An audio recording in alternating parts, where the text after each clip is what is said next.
I asked my love to take a walk, just a little walk, down beside where the waters flow, down by the banks of the Ohio. He sang it so softly, the melody barely seemed to leave his lips. His voice was beautiful, hauntingly so.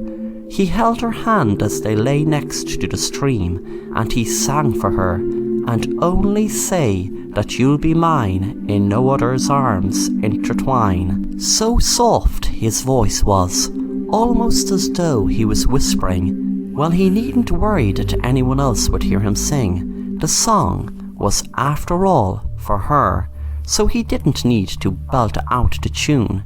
He turned and looked at her. He was overcome with a rush of warmth people call love. With his free hand he gently brushed a strand of hair from her face. She had a faint smile on her face. It was almost a neutral look, and he continued to sing, down beside where the waters flow, down by the banks of the Ohio. He got up, leaving her to lie, and listened to the melodic rush of the stream, the bright hot sun gleaming down on God's good earth, the green grass beneath their picnic blanket rustling gently in the breeze. It was scenic, a simple, delicate daisy, just one. He had no need for a bunch. He walked with it gently. He had always been a gentle person. It reflected in his singing, with the way it was so quiet.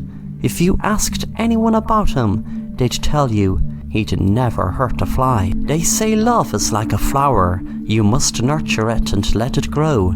She was his flower, his love, his delicate little daisy. They also say you should not pick the flower and put it in a vase for display, as it will soon wither and die. Rather let the flower be, and let it be beautiful in the wilderness. That is what he intended for her. He would never pluck her and let the world see her beauty. She was his flower, and he wanted to grow and nurture her. He arrived back at the stream. A bird far off in the distance let out a shriek. Something must have frightened it. He hadn't wandered far from the stream, and once back next to her, he lay down, daisy in hand, head on the grass, breathing in her scent deeply as he lay next to her. Just as the flower in his hand had a beautiful smell, so did she. He placed the flower in her hair, further beautifying her, a flower for his flower. He looked towards the bright sun and squinted. Such a lovely day. The stream continued to flow steadily. He gazed at her with nothing but love. Unfortunately, the love he had for her was unrequited. Well, it didn't matter. He loved her enough for the both of them. He threw the knife into the river as he got up and walked away, leaving her there in all her beauty, flower in hair, young and beautiful, pale skin due to loss of blood flow, but still beautiful. He sang the last bit of the song as he walked away. I held a knife against her breast, as into my arms she pressed. She cried, "Good God, don't you murder me. I'm not prepared for eternity." I wandered home 'tween 12 and 1. I cried, "My God, what have I done?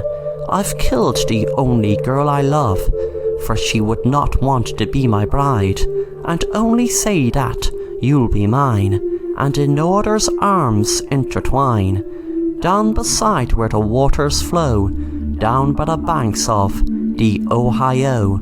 If he couldn't have her in life, he'll have her in debt." It was a secluded piece of the river. He could come visit her any time he'd like. He'd never have to fear losing her to anyone. She was his forever. Thanks for watching The Assassin Rapper, and if you enjoy the content, then make sure to subscribe and hit the bell to be notified of new content.